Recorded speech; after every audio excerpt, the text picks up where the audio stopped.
Greg, so we have a new face in training today, Lucas Calegari. Can you talk to us about what he brings to the team and his first day with the club?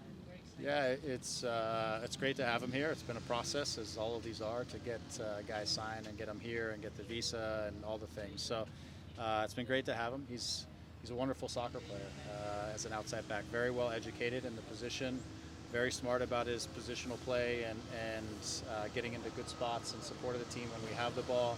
He has the capacity to get up the sideline and help build numbers into the attack, and he's a good crosser of the ball.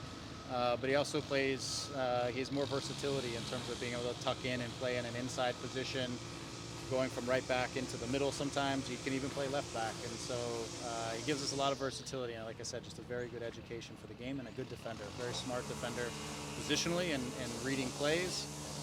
So I'm sure for now a lot of things are spinning in his mind because he's in a completely new environment with a lot of English and Spanish and different languages going around him. But he seems like a wonderful kid that is here to work, and he's excited to be here. And even today in training, he fits in nicely with the style that we want to play and what we're asking of the position. And he's going to be part of your lineup on Saturday? Well, he'll be available for the game. I don't know if after 1.5, 2 training sessions, if he's going to be ready to start. I think that's asking a lot for a young man, but he can be available, and we'll see how the game plays. Can you give us an update of the injury players? Yeah, I think we're pretty much, aside from Javier and Douglas, who are next week, they should be on the field and starting to integrate into training. So they won't be around this week, but hopefully in the next week, match or two for sure, they will be back reintegrated into the group. Sega's back, and he's been doing some fitness work and getting his legs back under him after being away for about 10 days. So he's back in and he's moving forward. And Chase, who has been out, is back into training and he'll be available on the weekend. So we're getting there. And Greg, being at home, having the support of Sure. your fans, it's gonna give us more strength, more Yeah, I mean that's desires the to win. idea. I mean it's we get into our building, and hopefully the energy inside of the building, it's going to be full, and so I think the energy in the building will give the guys a lot of confidence and an emotional boost, and they love to play in front of the fans. So I think that's an energy that we can use. It's sometimes tough when you go 9 weeks playing preseason games, and then you start off with 2 games on the road right away. You never get the feedback and the energy from your fans that you would like, and so I think that'll help us. Again, I think us just moving the ball a little faster, being in better spots for each other, and trying to get the game more in our vision than we did the last couple, I think is going to be important for us. But I think being at home, being in front of our crowd can help all of that as well.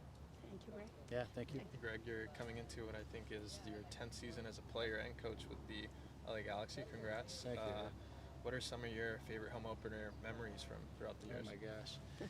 Always people ask me about moments in history, and I'm so bad at this because I'm always so focused on what's next that I don't sometimes take enough time to sit back and reflect on key moments. But I mean, obviously I didn't play, but the opener of 1996 was incredible. I mean, maybe that's why I remember it so well, because I didn't play, but just the energy around the stadium when the bus arrived. There were rows of people just banging on the bus. The excitement was through the roof, and none of us really knew what to expect, and then you get into the stadium and there's 30 or 40,000, but people just keep coming, and then the stadium keeps getting more and more full to its 60, 65, I think that it gets to.